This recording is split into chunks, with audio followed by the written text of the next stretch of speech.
आज के टॉपिक में हम पढ़ेंगे डीएनए कुंडली का गुणसूत्र में पैकेजिंग, यानी जो डीएनए है उसकी पैकेजिंग किस तरह से होती है और वो गुणसूत्र किस तरह से बनाता है। ये पार्ट है वंशागति का आणविक आधार। इस लेसन में ये टॉपिक है। तो इसमें हम देखते हैं कि ये कोशिका है, कोशिका के अंदर केंद्रक है और केंद्रक में क्रोमैटिन फाइबर है। ठीक है, तो ये इसका हम डबल हेलिक्स ले लेते हैं। केंद्रक के अंदर ही गुणसूत्र पाए जाते हैं। तो अभी क्रोमैटिन फॉर्म में है ये, तो इसका डबल हेलिक्स यहाँ पे जैसे ले लिया हमने। तो डीएनए वैसे 3 चीज़ों से बना होता है, डीऑक्सीराइबोस शर्करा, फास्फोरिक अम्ल, नाइट्रोजन क्षार। तो ये यहाँ पे नाइट्रोजन क्षार दिख रहे हैं। ये एक आप वाटसन क्रिक का मॉडल समझ लें। जैसे एडेनिन थाइमिन के साथ जुड़ा हुआ है, साइटोसिन ग्वानिन के साथ जुड़ा हुआ है। तो ये क्षार युग्म है। तो 2 क्षार युग्म के जो बीच की दूरी होती है वो 3.4 होती है। अब अगर हम ये कहें कि जो एक क्वाइलिंग है और वहाँ पर 6.6 × 10⁹ क्षार युग्म पाए जा रहे हैं अगर, ठीक है, एक क्वाइलिंग में 6.6 × 10⁹ क्षार युग्म पाए जा रहे हैं, तो जो टोटल डीएनए बनेगा, जो डीएनए की लंबाई बनेगी टोटल, वो लगभग 2 मीटर बनेगी, यानी 2.2 मीटर बनेगी। वैसे एक कोशिका का जो साइज होता है वो 10 से लेकर 100 माइक्रोमीटर तक का होता है। और इसके अंदर जो हमको यहाँ पे डीएनए मिले, जो क्रोमोसोम मिले, उसकी लंबाई निकले 2 मीटर लगभग। तो सोचने की बात है कि जिसका साइज 1 मीटर, आधा मीटर भी नहीं है, उसके अंदर कुछ पदार्थ पाए जा रहे हैं और उसकी लंबाई 2 मीटर है। ये कैसे हो सकता है? यानी छोटे से साइज के अंदर 2 मीटर की चीज़ कैसे आ सकती है? अब इसको इस तरह से समझे कि जैसे कि कोई बाल्टी है और कोई रस्सी है। तो रस्सी अभी खुले फॉर्म में है, अगर इसको आप लंबाई में फैला दें रस्सी को, तो ये काफ़ी लंबी निकलेगी, लेकिन ये बाल्टी के अंदर कैसे आ सकती है? अब इसको इस तरह समझें एग्जांपल में कि जैसे बाल्टी है, बाल्टी के अंदर कोई रस्सी डाल दी, ये रस्सी बाहर है, रस्सी डाल दी, तो जब रस्सी डाल देंगे तो रस्सी आ जाएगी उस बाल्टी के अंदर। बाल्टी छोटी है, अगर उस रस्सी को बाहर निकालें और फैलाएँ तो उसकी लंबाई तो बहुत ज़्यादा होगी ना। तो वो रस्सी जो इतनी लंबी थी वो एक छोटी सी बाल्टी में कैसे आ गई? क्योंकि उसकी कॉइलिंग हो गई है, वहाँ पे वो आपस में सट गए हैं, संघनित हो गए, पास पास आ गए। तो जिस तरह से एक बाल्टी में रस्सी संघनित होकर के आ सकती है, उसी तरह से एक कोशिका के अंदर केंद्रक में जो गुणसूत्र हैं वो भी संघनित फॉर्म में मिलेंगे, कॉइलिंग फॉर्म में मिलेंगे, और उनकी लंबाई लगभग 2 मीटर होती है। तो ये किस तरह से प्रोसेस होता है कॉइलिंग होने का, उसी के बारे में हम जानेंगे। मोटे तौर पे यहाँ पे समझने के लिए कि 2 नैनोमीटर का ये डबल हेलिक्स है डीएनए का, और इसमें आगे प्रोसेस कंडेंसेशन हुआ इसमें, तो एक 11 नैनोमीटर में चेंज हो गया। और beads on string just like जैसे कि माला है, और माला में जो मोती होते हैं, जो दाने होते हैं, तो उस तरह से संरचना बनती है कुछ, तो उसी कहते हैं बीड्स ऑन स्ट्रिंग। धागे में जो है कड़िकाएँ पाई जा रही हैं। ये जो गोल गोल संरचना है इनको न्यूक्लियोसोम कहते हैं। फिर इसमें कुछ और कंडेंसेशन हुआ, संघनन हुआ, तो ये 30 नैनोमीटर के फॉर्म में आ गया, और यहाँ मतलब पैकेजिंग हुई इसकी, आपस में संघनित हुआ।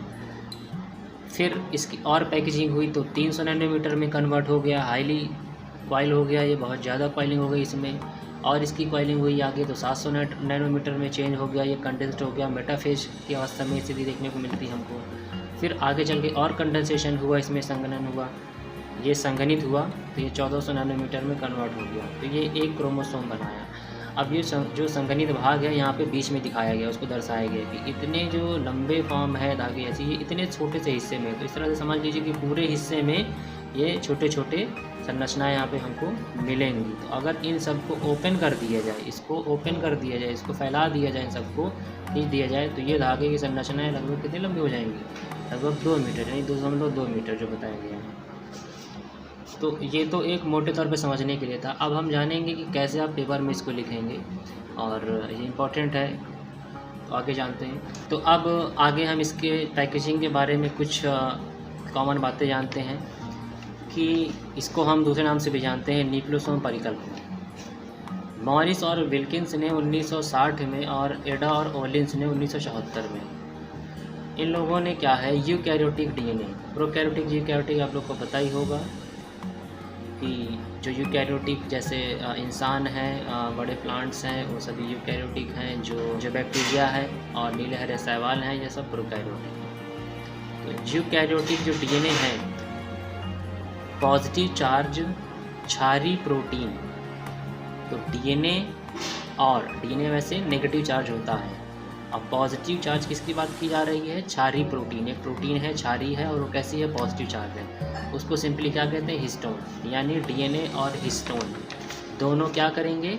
बीट्स ऑन स्ट्रिंग बनाते हैं। जो भी पीछे बताया गया था कि माला में कण के रूप में संरचना, ये कौन बना रहा है? डीएनए और हिस्टोन मिलकर के ये बनाते हैं। ये बात बताई थी मॉरिस विल्किंस, एडा ओलिंस ने। इसके बाद ऑडेट ने 1975 में इनको क्या नाम दिया? न्यूक्लियोसोम नाम दिया। ये दोनों कंबाइंड फॉर्म होकर के बीट्स ऑन स्ट्रिंग जो बनाते हैं उसको नाम न्यूक्लियोसोम दिया था ऑडेट ने।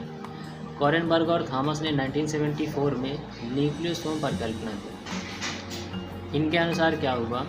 इन्होंने बताया कि जो न्यूक्लियो प्रोटीन है, न्यूक्लियो प्रोटीन का मतलब है क्रोमैटिन फाइबर, क्रोमैटिन धागे या क्रोमैटिन तंतु जिनको कहते हैं हिंदी में। जो न्यूक्लियो प्रोटीन है वो मोती के माला के समान होते हैं। ये बात कॉरेनबर्ग और थॉमस ने बताया था कि मोती के माला के समान होते हैं न्यूक्लियो प्रोटीन। इसमें न्यूक्लियोसोम जो है लिंकर डीएनए द्वारा जुड़ा होता है। जो न्यूक्लियोसोम है वो एक डीएनए द्वारा जुड़ा होता है जिसको लिंकर डीएनए कहते हैं। लिंक मतलब जोड़ना।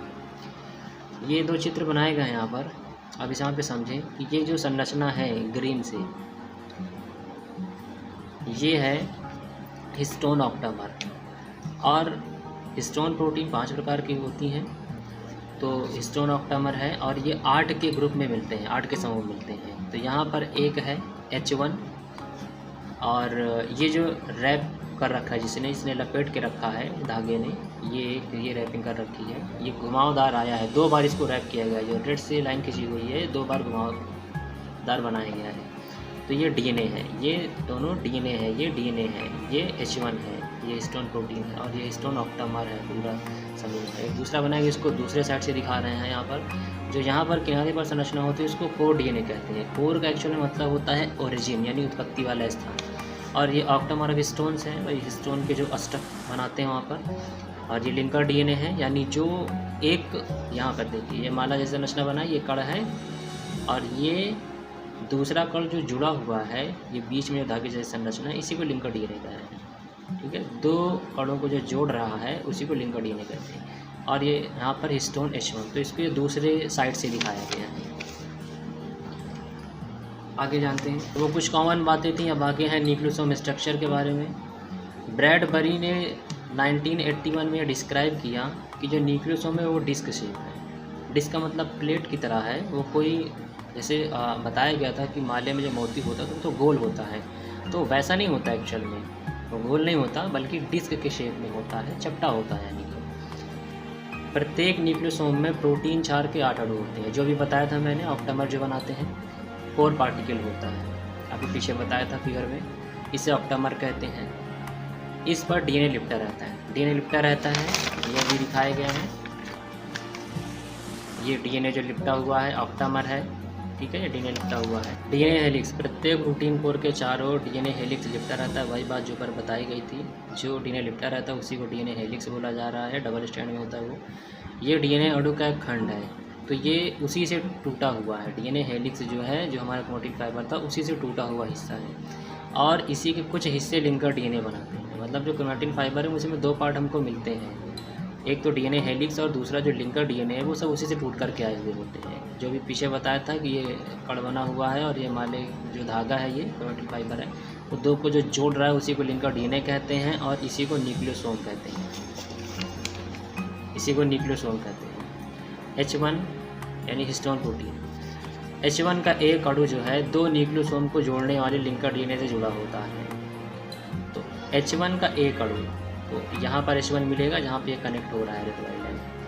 2 न्यूक्लियोसोम, ये 2 न्यूक्लियोसोम है, जोड़ने लिंकर डीएनए से जुड़ा रहता है। तो एक H1 इधर मिलेगा इसमें, एक H1 इसमें होगा, तो वो लिंकर डीएनए से जुड़ा रहता है। यही डीएनए के पैकेजिंग में मदद करता है। तो एग्जैक्टली जो इसमें हेल्प कर रहा होता है वो H1 हिस्टोन ही हेल्प कर रहा होता है उसको पैकेज करने में। अब हम जानेंगे पैकेजिंग के विभिन्न स्तर। न्यूक्लियोप्रोटीन तंतु की सुपर कॉइलिंग। कॉइलिंग आकर होती कैसे है?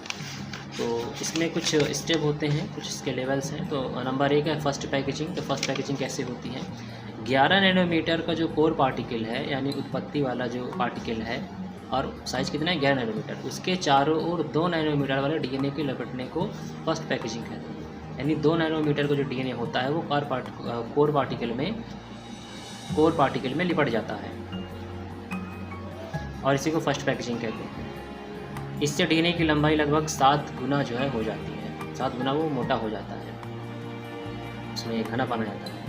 11 नैनोमीटर में पैकेजिंग होती है, ठीक है। पैकेजिंग कितने में हुई? 11 नैनोमीटर वाले में हुई है, तो इसलिए इसको 11 नैनोमीटर न्यूक्लियोप्रोटीन भी कहते हैं। तो फर्स्ट पैकेजिंग में जो बनता है उसको 11 नैनोमीटर न्यूक्लियोप्रोटीन भी कहते हैं। सेकेंड स्टेप में इसको हम सेकेंड स्टेप कह सकते हैं या कह सकते हैं 30 नैनोमीटर क्रोमैटिन तंतु का बनना।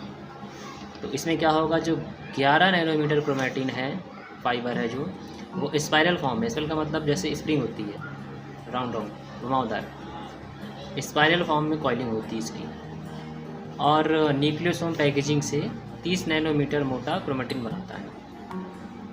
तो 11 नैनोमीटर वाला यहाँ पे पैकेजिंग करता है और उससे बनता है 30 नैनोमीटर वाला मोटा क्रोमैटिन। इसके प्रत्येक कॉइलिंग में, जब प्रत्येक का मतलब जब एक बार वो घूमा, एक बार कॉइलिंग की है, तो इसमें 6 न्यूक्लियोसोम होते हैं। इस प्रकार एक क्रोमैटिन तंतु के सभी कुंडल सुपर कॉइल्ड सोलेनाइड होते हैं। मतलब यहाँ पे 6 न्यूक्लियोसोम एक कॉइल में होते हैं, दूसरे में 6, तो न्यूक्लियोसोम कई हैं यहाँ पर, तो वो ज़्यादा वहाँ पर कंडेंसेशन करेंगे, ज़्यादा घनापन लाएंगे, तो सुपर कॉइल्ड और ज़्यादा कॉइल हो जाएगा वहाँ पे। सोलेनाइड दिया है यहाँ पे, सुपर कॉइल्ड सोलेनाइड कहा जा रहा है। तो सोलेनाइड का मतलब हिंदी में होता है परिनल का, और इसको अगर समझे तो कह सकते हैं स्प्रिंग के घुमावदार, स्प्रिंग जैसे घुमावदार होती है उसी को सोलेनाइड बोला जाता है। की संरचना ये बनाते हैं, स्प्रिंग जैसी संरचना, घुमावदारी संरचना बनाते हैं। तो ये फर्स्ट और सेकेंड हमने स्टेप में जाना। अभी हम थोड़ा 11 नैनोमीटर और 30 नैनोमीटर के बारे में थोड़ा जानेंगे कि ये आया कहाँ से और कहाँ पर होता है रिएक्शन। तो आगे हम उस 11 नैनोमीटर के बारे में समझना है, तो उसके लिए आपको जानना होगा यूक्रोमैटिन और हेटेरोक्रोमैटिन। देखिए कोई कोशिका है, कोशिका के अंदर केंद्र में वही क्रोमैटिन फाइबर जो पाए जा रहे हैं, इसको जब क्षारीय डाई से स्टेन कर दिया जाए, कलर कर दिया जाए, इसमें कलर डाल दिया जाए, ठीक है, स्टेन कर दिया जाए, तो इसके अंदर जो धागे हैं वो हमको 2 कलर के दिखाई देते हैं। एक होते हैं जो हमको हल्के रंग के दिखाई देते हैं और एक होते हैं जो गहरे रंग के दिखाई देते हैं। तो उन्हीं के बारे में जानते हैं। तो सेल साइकिल, जब कोशिका चक्र होता है तो उसकी इंटरफेज यानी अंतरावस्था में हमको ये देखने को मिलता है कि कुछ धागे संरचनाएं दिखाई देती हैं जिनको क्रोमैटिन तंतु कहते हैं, और उन्हीं को आनुवंशिक पदार्थ कहते हैं। ये हमको इंटरफेज अवस्था में दिखेगा। क्रोमैटिन तंतु जो होते हैं, इनको जब स्टेन किया, जो भी बताया था कि स्टेन किया गया, तो स्टेन करने पे 2 तरह के हमको यहाँ पे मिले पदार्थ, यूक्रोमैटिन और हेटेरोक्रोमैटिन। तो यूक्रोमैटिन क्या होते हैं, ये एक्टिव होते हैं। एक्टिव का मतलब यही मेनली आनुवंशिक पदार्थ होते हैं जो लक्षणों को लेके जाते हैं, यूक्रोमैटिन, ठीक है। और ये हल्के रंग के होते हैं। जो हमको कोशिका के अंदर हल्के और गहरे रंग के धागे से संरचनाएं मिली थी, तो जो हल्के रंग के थे उन्हीं को यूक्रोमैटिन कहते हैं, और ये एक्टिव होते हैं, यही आनुवंशिक पदार्थ होते हैं एक्चुअल में, और ये 11 नैनोमीटर के होते हैं। तो जो फर्स्ट स्टेप में, सेकेंड स्टेप में 11 नैनोमीटर की बात आई थी, वो यहीं से आई थी। तो ये 11 नैनोमीटर के होते हैं, और यही क्या होते हैं, कॉइल्ड होते हैं, इन्हीं में कॉइलिंग होती है, और ये घने क्रोमोसोम बनाते हैं।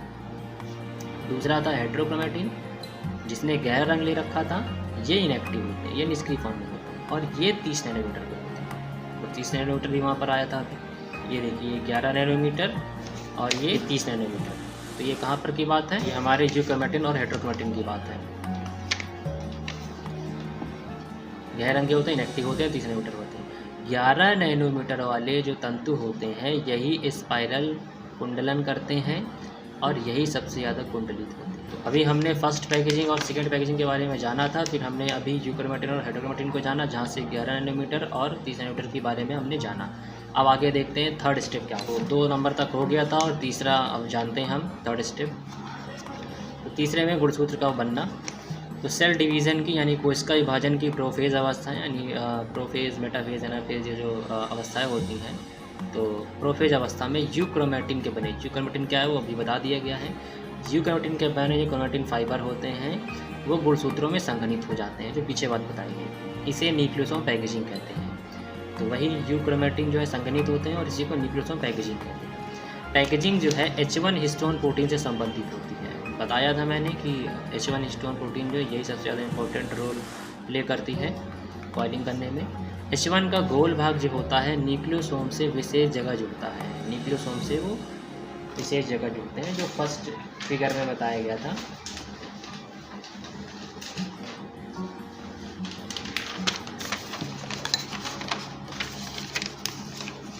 ये गोल वाली संरचना H1 की बात की जा रही है, गोल वाली संरचना H1 की बात की जा रही है।